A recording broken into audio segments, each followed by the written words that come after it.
This is the Amp Hour Podcast, recorded March 2nd, 2016, episode 289. Documentation is a waste of time.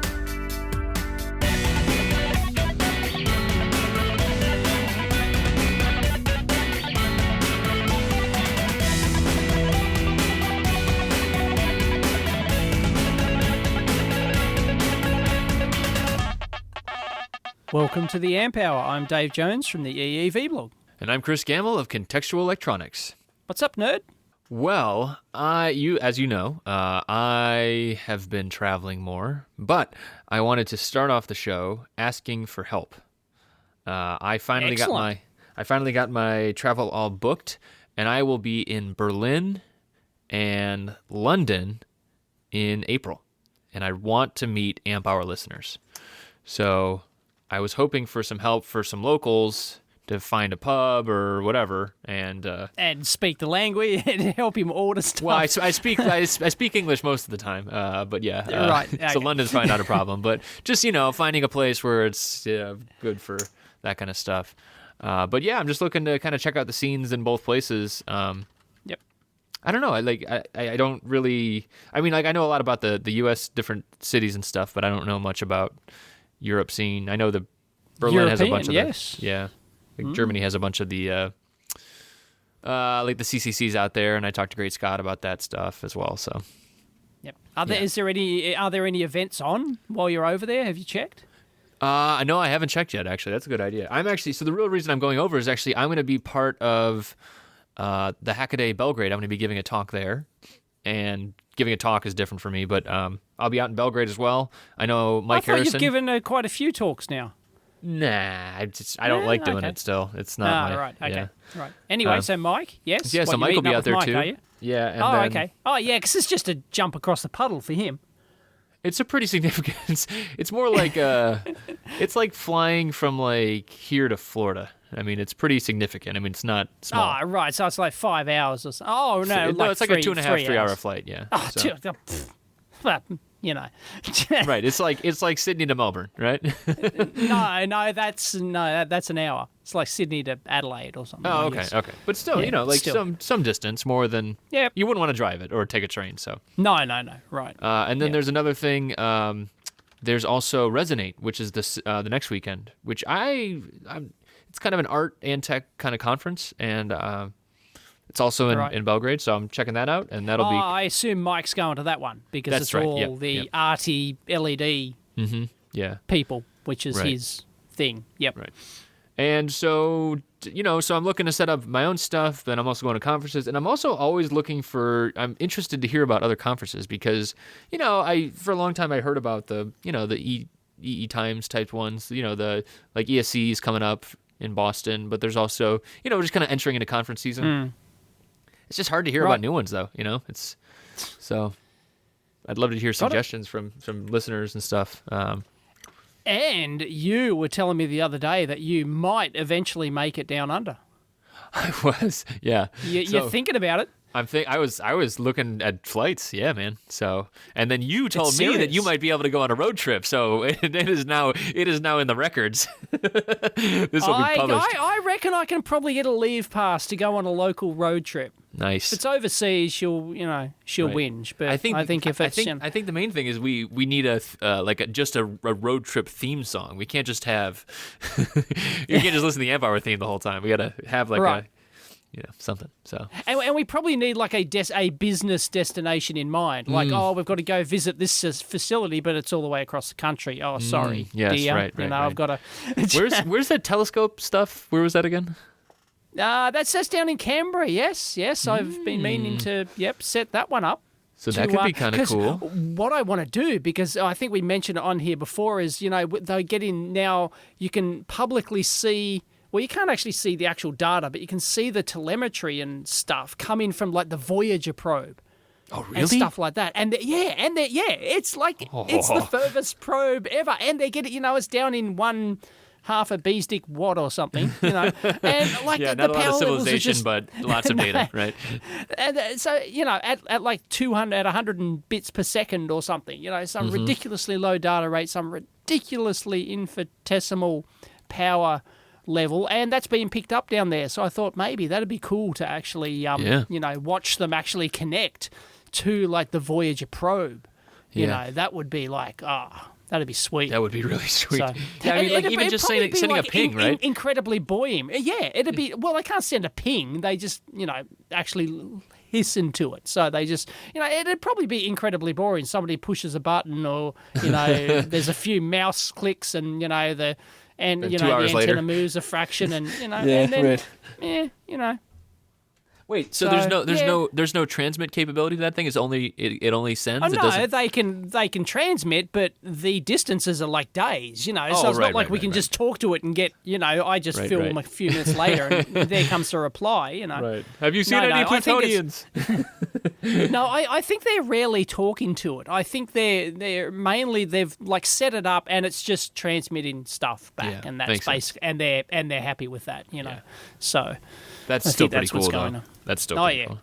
Yeah, it's awesome. Yeah, so and I'm sure down there's not a lot of stuff going on, so it probably clears up the spectrum, like less noise type stuff, maybe. I don't know. Yeah, that's the idea, why they put it in the middle of nowhere. Yeah. Yep. Interesting. Yeah, so that might be late summer, my time. What would you be, like early fall? Spring. Spring? Early spring? Yeah. No, it's actually fall now here. Well, right, so yeah, it'd be moving into spring. We don't call it fall here, it's autumn. You know. Autumn, right? Yeah. Well, it's also called that here. So, right. Yeah. So maybe I was looking at August my time. So let's see, August my time. August my time, Dave, not your time. So lots of travel plans. We'll see. And so one more thing. I will also be at South by Southwest next weekend, and that's gonna be interesting. Because I have not been back to Austin since I lived there. So. Right. Very much looking forward to that. Not so much the crowds, but definitely the, you know, my old stomping grounds kind of stuff. So that should be fun. Got it. Yeah. Excellent. Yeah, man. Lots of stuff. Guess what I did the other night? What did you do the other night? I actually went to a pub and met some people. No friggin' way. Well, not new people. I was just hanging out with some old colleagues, my mate Doug and a couple of others that I used to that's fun, though. work with. But it's fascinating. Like, you know, you sit down and it's so the industry, you know, of course, everything's, you know, it's all industry and nerdy talk, right? And the companies we've all worked at, and you know, and we've all worked together in the same group. But you know, like. But like a guy I've worked with, we've worked at 3 companies together. You know, it's like, but all the talk, it's just the industry is so incestuous. Oh yeah, you know, yeah, man. Oh, it's especially if like, you stay in an area, for sure. Yeah. Yeah, well, my mate, right, he, you know, comes, as you do, right, you bring stuff along, right? So he actually whipped this cable out. I can't tell you anything about it, but he whipped this cable out, and it's real special, right? It's super, super duper special schmick, you know, rocket science cable. And he whipped it out, and he goes, you know, talks to my other mate, would you know anything about this? Because he knew he used to work at a company that maybe, you know, used some stuff like this. And he went... I designed that. And it's like, I can tell you all about it, blah, blah, blah, blah, blah, blah, blah, blah, blah. And, you know, 10 minutes of technical talk later, you know, it's just, amazing. A little bit of a tangent. I don't know did you listen to Bunny on Embedded a couple weeks? No, sorry. It was last week. And he was talking about that too, where he talks about in China, if you want to like, so he was talking about like the whole, it was first off, great episode. Definitely go listen to it. And he was talking about like, oh, well, people would optimize for buying low cost components because you might be able to, you know, maybe like he talks about remanufactured or reacquired phone cameras. And basically, it might be a lot of 1,000 for like sold by the pound, but you basically, he said like in China, you can just go and buy the test fixture from the factory, which was originally testing them. Really? Yeah, I mean, that's what he's talking about. And it's like, that's a great example of like, you know, that there is that like, it's like where do you insider. Get that from? Do you get it from the market, or do you just know people because everyone's so? I mean, you can just look up if you just look up where the thing was made, and then you just go set up a tour, want to talk to someone, that kind of thing. You know, it's just part of the. Oh, okay, right. Yeah. And you sort of go on tour with cash, and you go, hey, can I buy that test jig over there? Right, you know? exactly. Yeah, it might not work, it might not happen, but it was. Very eye-opening. Wow. And Bunny talks about a lot of cultural stuff, too. Like, that was kind of in the discussion of cultural stuff. But that whole, we could talk to Bunny all day long, and Alicia and Chris as well. It's just like, so that was a really good episode. I really like that. I mean, cool. There are enemies. That's what I'm supposed to say. Our rivals, Embedded.fm. Rar, rar, rar. Yeah. So, did you end up ordering his book or no? No, I don't think I did. I was going to. What the hell happened? I think you still can. And I think you can after the fact, too. But Okay. I ordered okay. one. So, Right. yeah, it's looks good. Excellent.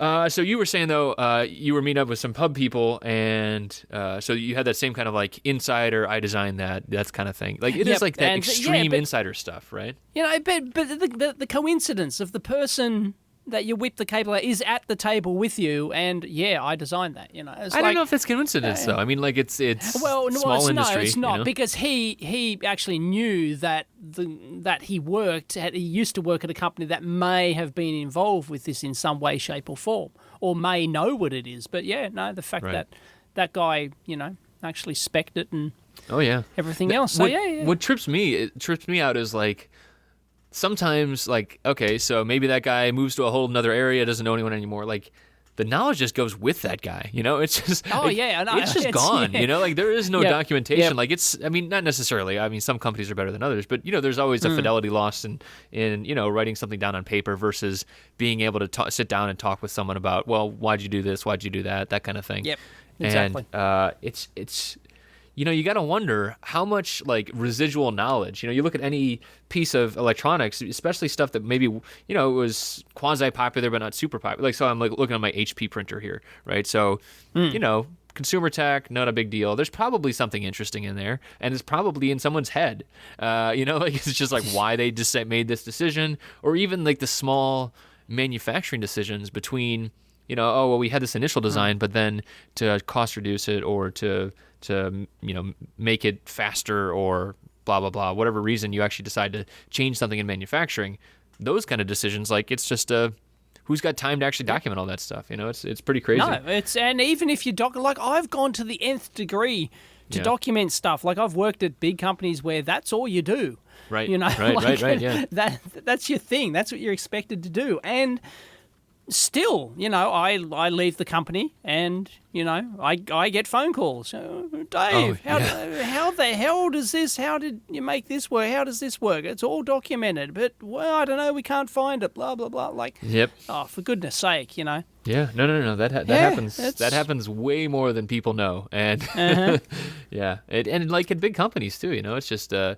sometimes it's, well, that's the old rev, and we can't do it like that anymore, and just figure it out. I remember at past company, there was, it's even worse when you have really, top-notch designers. Like, they're doing, it seems like magic. They're what do? You put the tongue out to one side, and you kind of holding out the thumb, kind of thing. Like, they're figuring stuff out by feel or touch, or they're just kind of trying a lot of different things. And it's almost even worse when it's like, it feels like they're working miracles with, like a couple capacitors at a time, and then you're like, how'd you do that? And then they don't even know, It's like, or when that person leaves, I've seen exit interviews that involve cameras while they're explaining what they did. Oh, and the really? philosophy. Okay. Yeah, it was like pretty insane. So right. It's amazing how much products can actually hinge on, a couple key designers, right? I mean, that's kind of what we talk about a lot, but it's reality. It happens. When I left Sercel at the time, I was working at Sercel, and I gave them, a week's notice or something, or I don't know, a week and a half or something. I was supposed to, in the contract or something, you're supposed to give them, 4 weeks or some crap like that, So I give them like a week and a half. Hey, you can't do that. We can't do that. You have to transfer all the tech. Sorry, dude. that's Contracts are there for a reason. Yes. No, it's not a contract. It just means you don't get paid for those extra. I see. Like, and it's like, well, I don't care. Right. Like, right. FU money. Remember, folks? That's what Dave's talking about here. So then they had to fly out guys from France to Oh, jeez. Like on the plane, like they had to make a phone call. Get on the plane now. Come here. Dave's leaving. You have to extract and document all the knowledge in his head. Even though most of it was already down. On paper. Somewhere. Right, but they had to there are fly all those people small out. things, right? I mean, it's just a couple small things once in a while. So, and bugger the exit interview. I spent the next week just, locked hanging out in with a those room. Dudes. Yep. Yeah. Whew, man, that's pretty crazy. Yep. But it wasn't videotaped. Well, this was, nobody videotaped things back in those days, I guess. Yeah. Oh, well, those days. Jeez, wasn't that long ago. No. But like you're right. I mean, it's not like everyone had, nice, cameras on their phone type of thing. No, so exactly. It was a separate piece had of equipment. A phone camera that took video. That was unheard of. Right. Exactly. So, yeah. So, man, that's I've been out of the hardware as a job thing for a while, right? And I still know the importance of documentation and all that stuff, and but it feels like it's, I don't know, how are people doing that these days? I guess that would be another question for the audience, because I don't know if you know that either anymore. Well, probably a lot of people aren't. I mean, I've worked at companies where no, documentation is a waste of time. Don't do that. Really? No. They said that? Yes. Yeah. Whoa. I'm serious. I can remember my first day at a company who shall remain nameless, or the first couple of days. I started, I wanted to impress, so they gave me a little project, and and I came from a big military, company where documentation is, where it's like part everything, of the culture, right? Yeah, exactly. Yeah. It's part of the culture. So I did this massive, 10-page document of the project I was working on, explaining everything. I took it in, proudly showed it to them, and they're just looking at me like, "What the hell is that? Why we didn't ask you to what? Like, really? Don't waste your time doing that. Seriously, yes." Wow. And yeah, I went, okay, right. I just learned lesson number one. Yeah, right. This that's company, what do we really care about here? It's apparently not long-term support of. No. Well, because like everything's gun ho, right? It's like get the job done as quickly as possible, and anything else that wastes your time is just right. And some companies thrive and operate like that. I mean, there's you can say like quick turn it's type not stuff, good, right? but yeah. But I don't know. I thought it was important enough to document, so I documented it, and obviously nobody else agreed.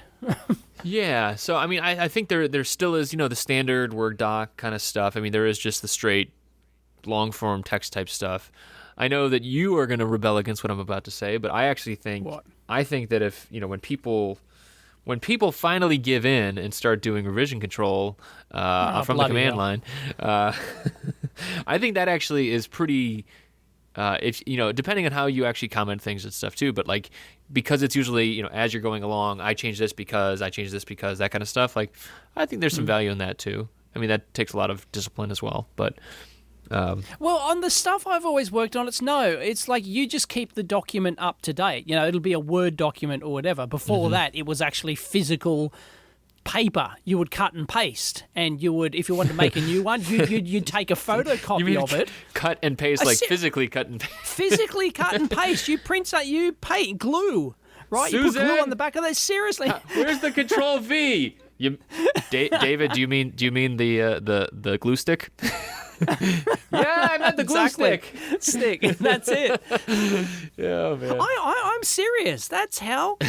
These huge A3 folders. There was a whole room full of every project, and they had like a Dewey decimal number system or whatever for all these A3 folders, and you had these big everywhere. When you first start the job, right? Here's your stack of A3 graph pads.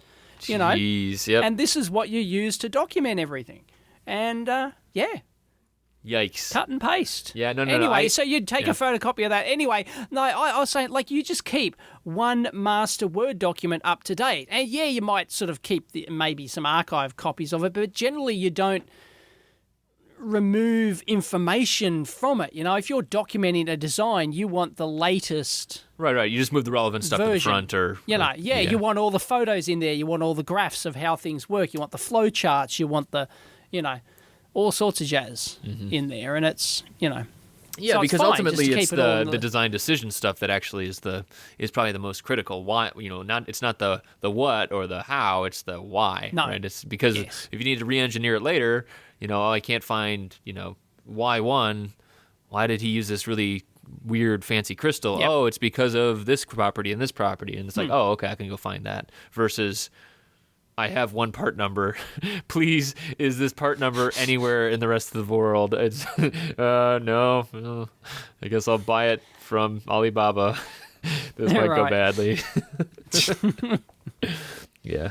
Oh, goodness. Yeah, no. I was talking more about like the in situ, like the more like. I mean, it really was more like the schematic changes, stuff like that. Oh, well, I moved this resistor, Right. that resistor because of A, B, and C, that kind of stuff.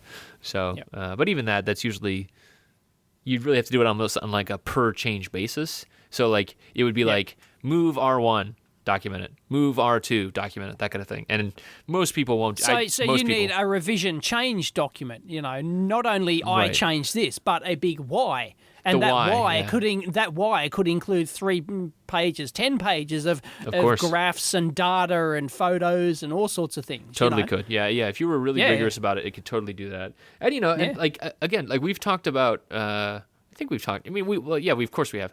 But like, the whole software world kind of influencing the hardware world more. And I think that's actually one of the benefits is that kind of stuff because it is more like the incremental changes. But actually, I think that, if you get in that mode of, changing and documenting as you go, if you get into that mode, it can be pretty powerful, but it's really all about practice. And that's what the hard thing is. So like you said, I think 2 episodes ago, you were talking about, well, I don't want to be forced to do it. And I pretty much agree with that. Like it's just more of a cultural thing. It's like if, understanding the benefit of it and then doing it, that kind of thing. So, Got it. yeah. So yeah, documentation is a waste of time apparently. Until it's not. Yeah, right. All right, let's go on to the next topic. I really am yawning now. No, I am. Hang on. Damn it, Dave. Yeah. And in other news, Sharp Yes. got bought. This is Ow. interesting because of who bought them. Not that they got bought. I mean, everyone's Yeah. getting bought, but yeah, they were bought by Foxconn, which is Yeah. quite. They're an assembler, basically. It makes you wonder. I don't know if have you had this happen where you have an obsolete part, and sometimes it's like, well, we should just buy the company. Like you think maybe that's what it was. Right. It's it has been discussed at a company I worked at. Yes. Yeah. Yeah. Yes. Oh, because I worked at a company that was so big, like I'm talking, $50 billion or whatever. Yeah. They can afford to buy somebody. So yeah, it has seriously been talked about. And we've talked about that on here before too. Not from buying a whole company, but like Apple talking about buying out an entire fab's worth of DRAM type of thing, right? Like just Right. like the economies of scale getting so and the demand getting so high that it's like, yeah, you almost are willing to do that based on, it's a business decision at that point. You have to because- secure your supply chain. Well, it's not only that, but the thing with Apple is they get a much better return on it because Apple are sitting on like $50 billion of cash, right? And cash doesn't earn anything, right? It earns no interest. In fact, it could be, it's a liability, right? Because Sitting of on this cash. depreciation, whatever. Yeah. So what do? You plunk down $1 billion. We'll buy every DRAM for the next 10 years, and like you plonk down that cash and you get the biggest discount in the industry, right? Because you're willing to plonk down that cash that, nobody else can touch you on price for those DRAMs or whatever, those displays or whatever it is, Yep. So they actually put their cash into inventory, which is often not a good business practice, but once you get so huge like that, it actually becomes good business practice. Yeah, I mean that is a whole segment of the supply chain that I'll just never. I mean, like there are people that are like there are probably legions of people that are dedicated to that kind of thing, and I don't. Oh, for sure. I don't understand that.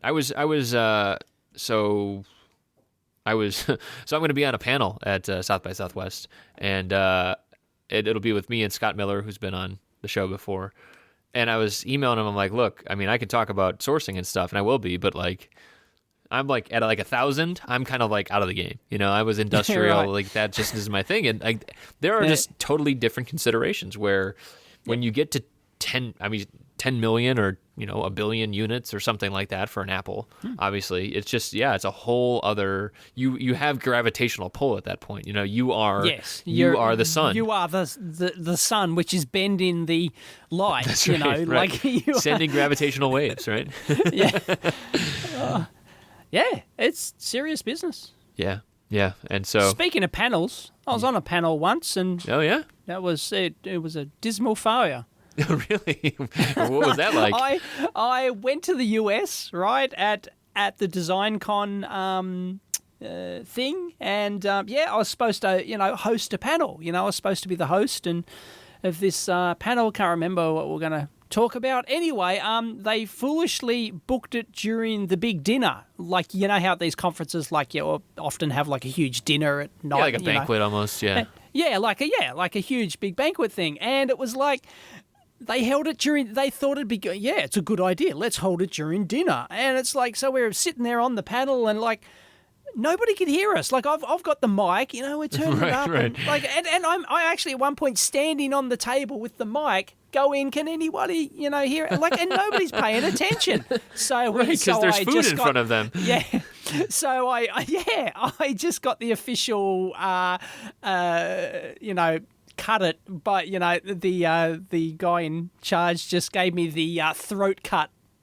Right. Sign. At least you didn't get the hook like in the Apollo Theater or something, right? Right, yeah. And so that was a dismal failure. So they flew me all the way from Australia. This was one of the big things, and I hope that's not. Hope that's not me. So if you run at a panel, don't do it during dinner because people don't pay attention. Okay, I will. I'll keep that in mind. If I have no control over this, but yeah. Right. So that's pretty crazy though about that supply chain stuff. Though, like I would love to hear. We need to check back in on this in a couple months to see if it actually was more towards like securing the supply chain versus just a business decision. So will we ever know? Like, what's the? How would we judge that? I think it would be if we hear reports in a 6 months or whenever the deal goes through that like someone else wanted to buy Sharp stuff and Foxconn is like, well, there's not available because we get it. Like that would probably be. Yeah. Yeah, so we have to rely on third-party report or something. Of course, yeah. Find out what's going on. I think that's true for a lot of this stuff. I'm in Cleveland, so everything I do is third-party. Right. Yeah. Chris Gamble reporting here from the basement in Cleveland. Yeah.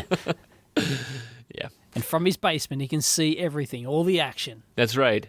And I saw recent news about Raspberry Pi 3. Did you see that? Yawn. Yeah. Like there's so many of these freaking boards. I'm just going, who cares?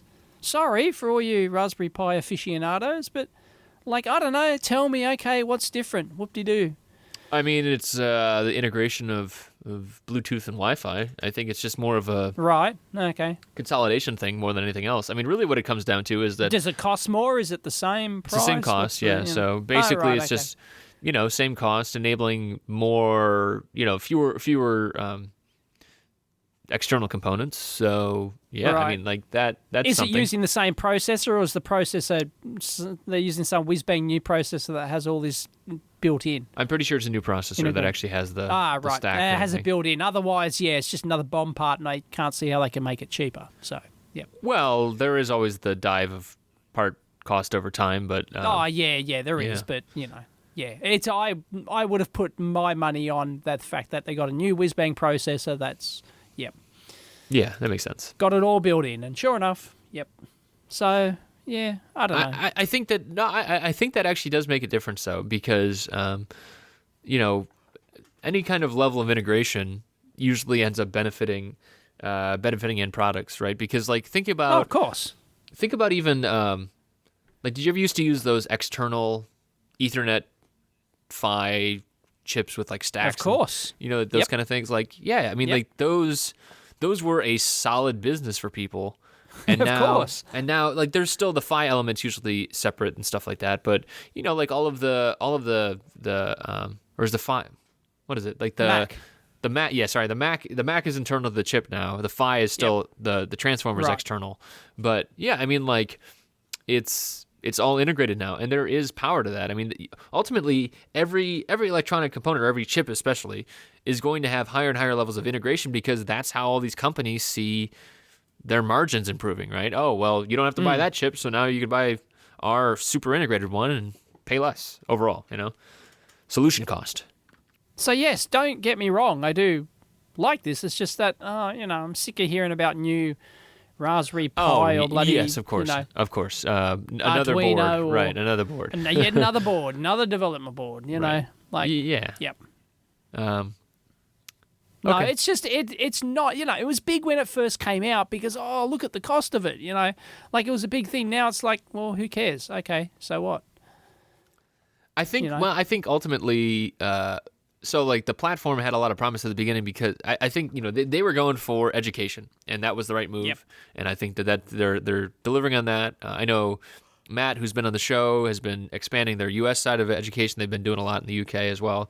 And I think that stuff's really good. But the big thing was the price, though. The big thing was the Right. price. You can talk about education till the cows come home, and the big thing everyone went wow about is that it was $30 or something. Right, and the idea that you could integrate it into everything, and really that was the thing that didn't really come through, and it was because, to connect it you need this and this chip and this You need peripheral. this and this and this. Right. But now it's all built in. Okay, fine. But it's kind of like, it's not. I expected that.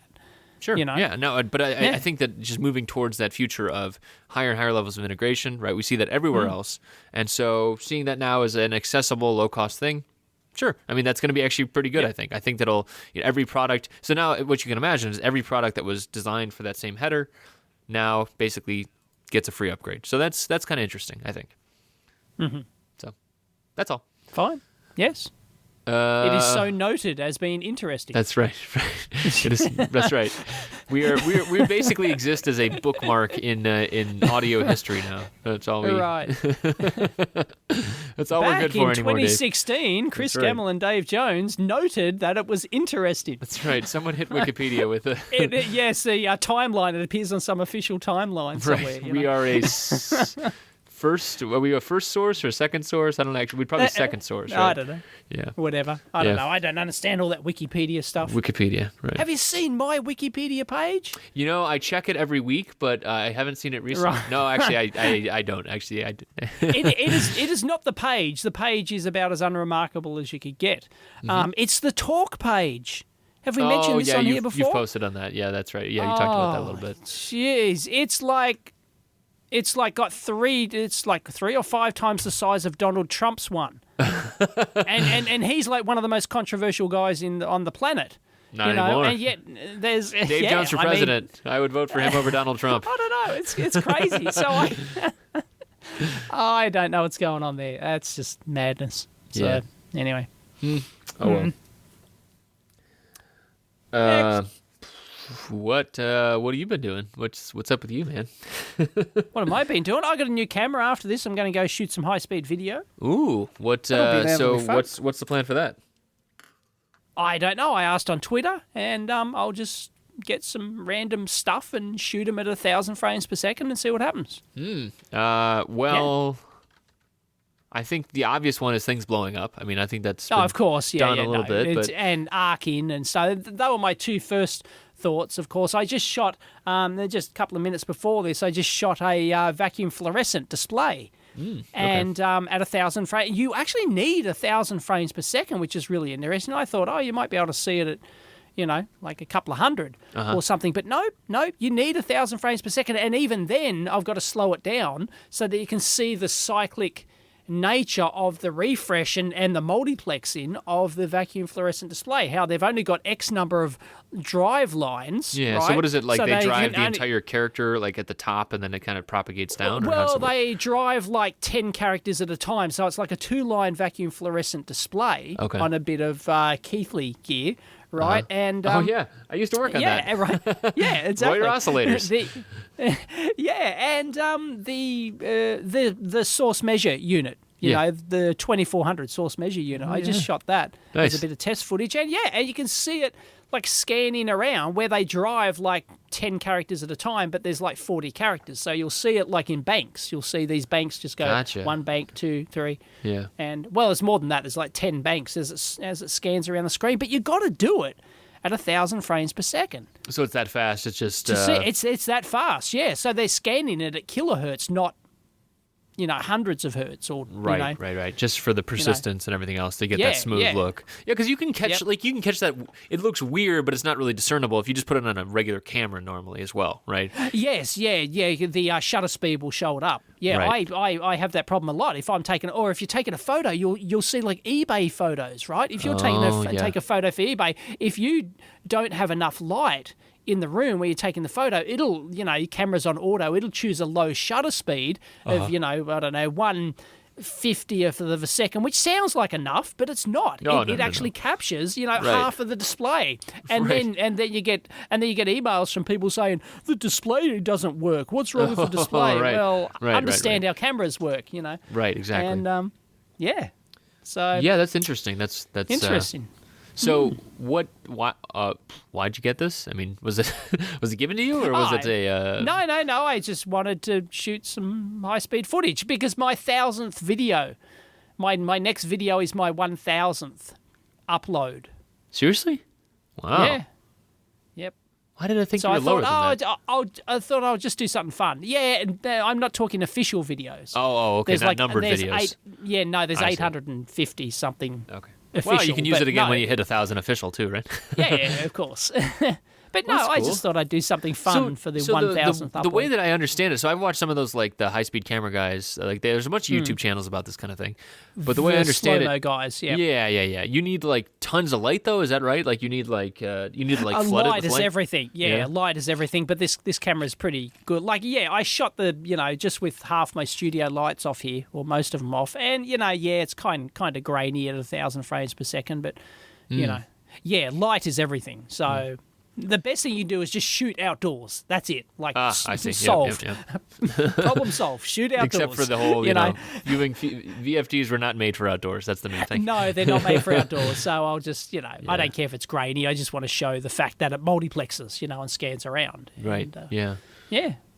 Yeah, I think that. So I saw some of those suggestions on Twitter. I think, things blowing up, things heating up, that kind of thing. Sure. Arcing over. Yeah, so I'll do all those. Yeah. I'll do all those. Okay. So Otherwise, though, I mean, not a lot is visible. Like there isn't a lot of. I know. There's not a lot. Yeah. It's obvious to blow stuff up, but in the electronics realm, like what, I'll probably like try and do a fuse exploding, right? I'll try and that's actually that's a good one. fuse actually Yeah. burst in. But I don't know how good the macro is on this. I haven't tested, Mm-hmm. the macro. So maybe I can tape my macro lens on the front, and maybe I can try and Yeah. That's a good idea. do that. But yeah, so I need to experiment with that a bit before I go all gun ho with that. But yeah, that'd be nice. You're right. There's not much in the electronics. It's electronics. It's solid state. Right. Gone are the days of filaments. Glowing and. Yeah, I guess. Yeah, maybe you could get like a tube. Yeah, a set of tubes heating up or something. But whoop-de-doo, it's not that exciting. yeah, That's it's not a resistor effectively. It's boring. Yeah. Right. Yeah. I don't know. We work in a boring field that you can't see anything happen. Yeah. So I deal with this stuff from like I deal with this for websites, right? So like McMaster.com, McMaster Cars, like visual website, like that is like one of the best. I just love it. I mean, like if you needed to find like a screw or whatever else like that, like it's just really nice visually and stuff like that. And I've been trying to make a website that's, let's show all the different chips. And it's like, man, you can't tell one chip from another in an SOIC8 package. It's like, it's the beauty is all in the graphs, and like that's Right. Yeah, I know. It's that's how do you really you don't differentiate on the physical. We're more cognitive. Take that, mechanical engineers. You and your valves and your things you can physically. bolts. Yeah. Yep. Yeah. So yeah. It's sad. Yep. Really. Anyway. And there's a lot of people, You know, a lot of beginners. Oh, do I need an oscilloscope? Why should I get an oscilloscope? Jeez, This is question, the exact reason, because you can't see what your circuits are doing. That's you know, right. The oscilloscope is your window into what's going on, to be able to see things. Also important is understanding how that window might tint things. Oh, of course. Yeah. Right. But beyond still, that, I mean, for sure. Yeah. Yeah. Yeah, it's that is important. We talk about oscilloscopes a lot here, so. Electronics. Another thing we should talk about. It makes me depressed. It makes me just want to go and get another career now. Oh yeah, it might be a little late for that, buddy. Yeah. You were a little invested on this one. Yeah, I know. Right. Damn it. Yeah. Speaking of other things we talk about though often, how about robots? Did you see the new Why do we want? Boston Dynamics one? Yeah, they're trying to push it over with a broomstick or whatever. Yeah, seen it. That's not what I wanted to say. And it's stacking boxes. Yeah, that's not what I wanted to say. I want to say how quiet that damn thing is. That thing's gonna come up to you and slit your neck when you're, for. Oh, I didn't really get a sense of that. Oh, it's so much quieter. So I have been to the Boston Dynamics facility. Yes. And I got to see a couple demos, and it was awesome. But man, hydraulics are not quiet, and that thing was super quiet and creepy. Anything that's that quiet just creeps me out. It's are you sure it's that quiet? I mean, like, what? It could have just been the mic. Like, you don't know what gain the mic was at, where the mic was. That could be very deceptive. That's I wouldn't true. Put much stock in that. Yeah, no, that's true. I'm just trying to say that the creepy factor is the quiet factor. I think that as they, there's a whole uncanny valley thing, but it's actually more just as it gets less and less mechanical and more natural, I think it'll actually just in general get creepier. I don't know why. I just think that the unnatural noises as well, also creep me out, right? But right, like not for robots, for drones. Drones creep me out. I think I mentioned that on the show before, just because of the sound. Well, there's nothing. Yeah, I know. There's nothing more annoying than the sound of a drone. I think it's. I have a long time fear of bees, and I think it triggers that. It's in their name, actually, a drone. Like a drone sound. Even before drones came along, it was like that was the word you used. Like a really annoying, like low pitch, like loud sort of sound. And sure enough, they live up to their reputation. Does that mean the Ampower is a drone as well? We drone on. We just drone on. Yes, we do. Yeah. Yeah. So. I don't know. I think it's just something about the sign of that net. But I mean, obviously, they keep getting better and better. I'm more curious about what the hell is Google doing with these things? Like, I don't get it. I don't get why they bought them, but yeah, whatever. I suppose it keeps it out of the military for now, so that's fine with me too. So it doesn't actually slit in my neck. Whatever. Oh. Yeah. No. So yeah. It reminds me of the episode of the Thunderbirds with the robots, where they're at the nuclear power facility. Have you seen that one? I never watched the Thunderbirds. Actually, tell me about it. Dude, I'm younger than you. Okay, I'll try and find you a video of the robots from the Thunderbirds. It's I've just seen it a lot recently because Sagan is a huge fan of the Thunderbirds now, and he's got this one DVD he puts on, and he likes that one with the robot. Yeah. So yeah. Anyway, they're these like humanoid, biped, humanoid robot things, and they, grab, and they, and he sneaks up to him from behind and grabs the guy, and and locks him, right. puts him. It was kind of like I remember hearing that it was like a precursor to Voltron. Is that right? Voltron? What's Voltron? Oh, Dave, you're so old. It was like from the late '80s, like it was a cartoon version of robots that were humanoid and came together to form a bigger robot. Anyway. Yeah. I tweeted this the other day. I swear, at least half of the modern cartoons out there, are a direct rip-off of the Thunderbirds. That's very possible. Yeah. I mean, it was a formative type of cartoon, right? Man, it was. Yep. So No, sorry, I can't do Thunderbird's robot. It doesn't. It doesn't give me what I'm after. Doesn't resolve. So what you know it? Yeah. No. Yeah. No. Anyway. I guess if you put in the exact episode, it might be in there. So. Yeah. I don't know. Maybe I could go to Google Images. Google just rules our life. How do we survive? I don't know. That's how I still whenever I'm confused, Yes. I go find circuits there, stuff like that. I think that's Right. Oh, yeah. I just Google Images, because like I'm a visual. Engineers are visual people, right? They want to, if you're searching for a connector or searching for a schematic, right? You will go to Google Images and then you just quickly, even though you can't really read the schematic, you can look at the topology of it, even if it's a little thumbnail. It has an op amp, it has a FET, it has a whatever, right? That looks like what I'm after, and you'll expand that image and go for it. So here we go. Here's the Thunderbirds robot. This is from like 1965 or something. Whenever the Thunderbirds. I like the single like alarm clock display face. Yeah. It's wow, dude. Yep. That's the Thunderbirds robot. So that is underwhelming to say the least. I think Thunderbirds is what Team America World Police was based on, wasn't it? Yes. Yeah. It was. Yeah. They were like marionettes, right? Yes. Super marionettes. Oh, Dude, of course. Super marionettes. It's Super Marionettes. It's Super Marionation. They are not puppets. I don't. They're marionettes. What is Super Marionation? Why is it super? Because it synchronized the mouth movements with the audio, and that was a big deal at the time. Gotcha. So the Super Marionettes, huge difference. So yes, do not argue with the Thunderbirds fanboys. You will lose. Yep. Okay. You will how to insult a Thunderbirds fanboy and call them puppets. Trust me. Yep. You'll get chewed out. Yep. Anyway.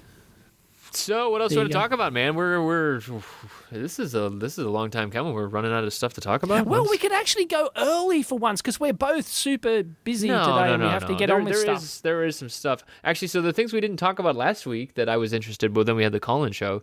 Did you read the Gates energy letter or the energy thing? I don't know what we'd actually say about it though. That's the main thing. No, Gates Energy. Yeah, so the Gates Foundation Bill Gates? Yeah, Bill and Melinda Gates put out like their letter, and they were talking about. They were asked, what is a superpower you wish you could have, right?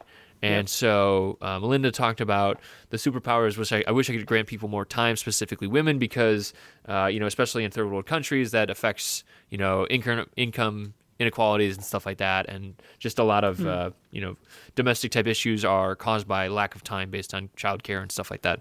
Yep. Bill talked about energy, right? And this is actually something I think about a lot. Smart guy. That'd be my thing. That'd be one of my things if I could do it. Like free, cheap, free energy, plentiful energy. Right. Cold free fusion. energy. Like, right? Yeah, exactly. Right. And so this is going to sound really stupid. I'm going to repeat myself. This is going to sound really stupid, but when you analyze actual superhero movies, energy is always the thing that doesn't jive with the movie, or doesn't jive with reality, rather, and that also enables the superhero, right? So prime example is Iron Man, right? Iron Man has what his real superpower is the energy source. The arc reactor, right? Right. That's it. Everything else is just biomechanical robot material technology. Sure, and there's some stuff there, but and then advanced stuff. But it's basically the energy. He's got the energy to the localized, megawatt reactor on his chest. Right, and then also there's the whole we got to put it through wires, and that's where all the stuff doesn't really make sense. But same thing with bad guys, right? Magneto, right?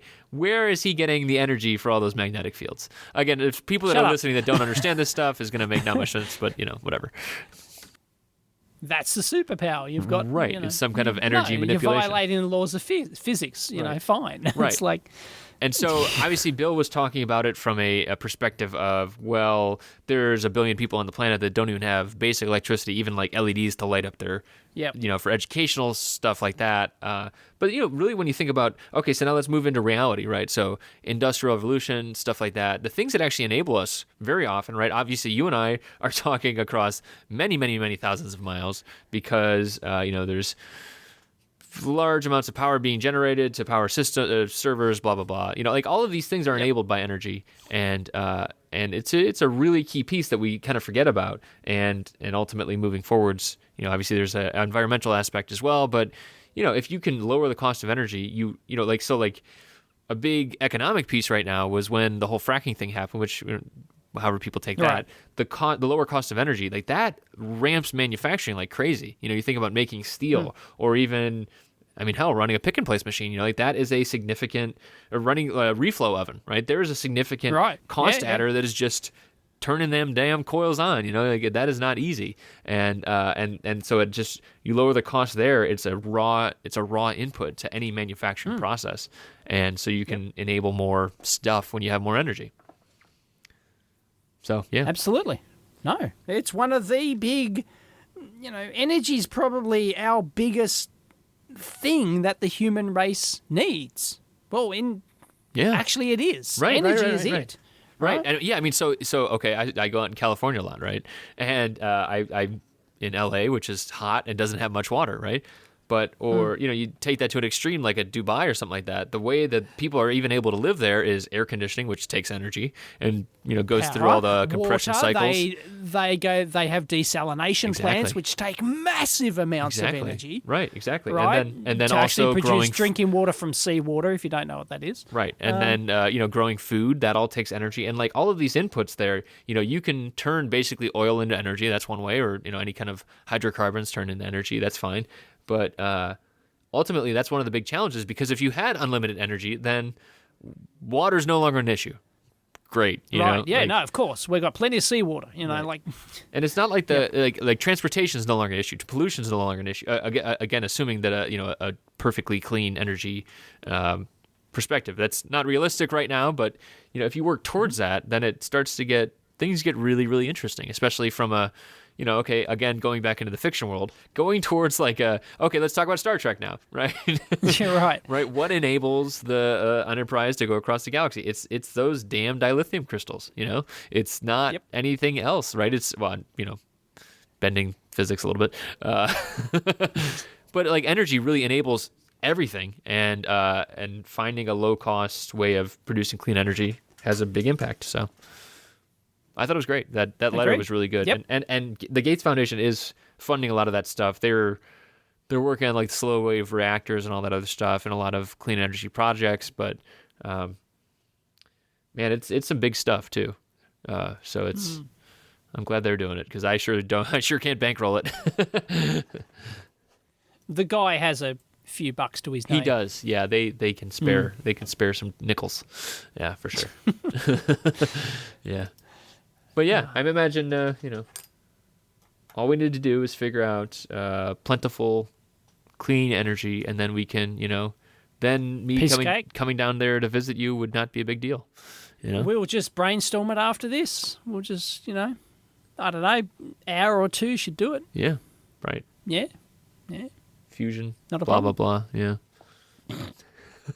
I was always interested that, one natural process that's never really been replicated in a chemical way is like photosynthesis is like a huge collection and then transfer of energy, right? But there's really nothing. I'm sure there's research into I guaranteed that there's research into this, but there's no sunlight to chemical energy. There's sunlight to obviously PV cells, stuff like that, biochemical energy. Yeah, whatever that kind of direct generation all is. That photosynthesis. Yeah, right. Yeah, but the bioenergy, it feels like that would be a interesting path forward. I don't know. Maybe if people know of links about that, I'd love to hear about it. We don't really talk about bio here, but it does seem like in terms of things that are going to get better in the next 20 years, bio is poised to be one of those very, very huge things for sure. So. Won't disagree at all. So we should. All right, we've got a couple of minutes left. Yeah. I'm going to have a new crowdfunding thing, hopefully very shortly, because the last item I needed came in yesterday. Yeah. And so, yep. And my supporters have already seen a photo of my new product, so... I am one of them, although I'm not a supporter. I'm a supporter in spirit. Right. Yes. Okay. Yeah. So anyway, I've Good. Hopefully do it. Yeah, I just got to find time to, because it takes time to shoot a video and set up a crowdfunding thing, Of course. It won't be really highly spit and polished. What service are you doing? Kickstarter or something else? Probably do the Australian Possible one again. Cool. Yeah, that'll be good. Good experiment again. Yeah. Yep. Okay.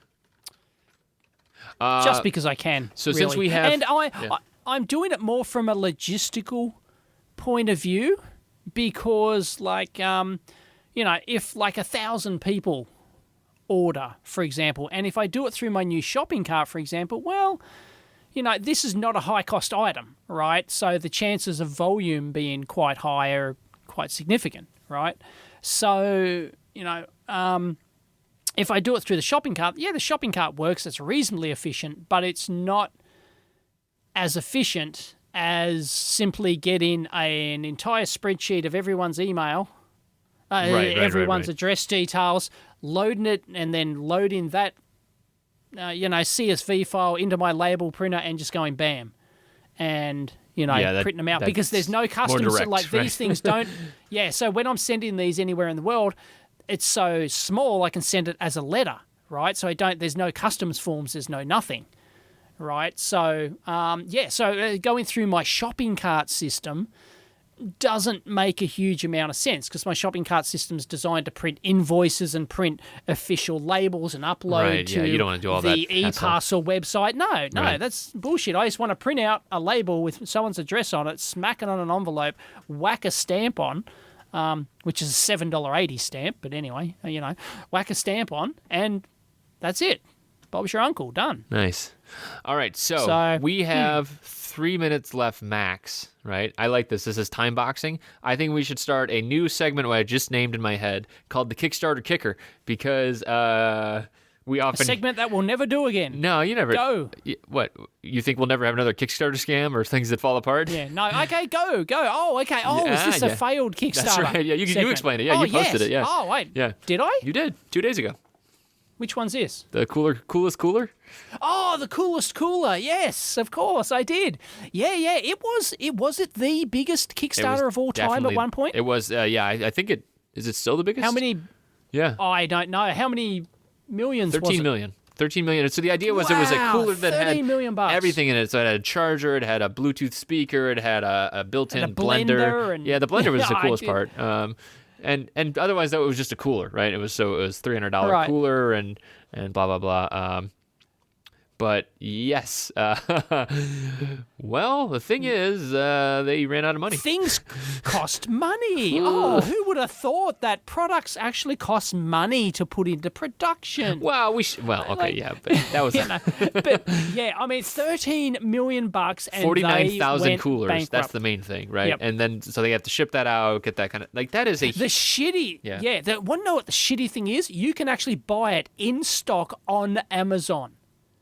And really? They have not. Yes, I can provide you can buy it on Amazon. Amazon Prime have stock of this thing. You can go buy it. They actually went, so they didn't fulfill the backers first, and they actually went and put it on bloody Amazon, and shipped stock to Amazon. Like some backers, by the way, they didn't just fail and not deliver at all. Some backers, I'm not sure how many, have actually received their cooler. Right, but there's a lot of people who have not received anything and probably never will. But you can go buy it on Amazon. Yeah, that's it's like. Well, I guess they need cash infusions, right?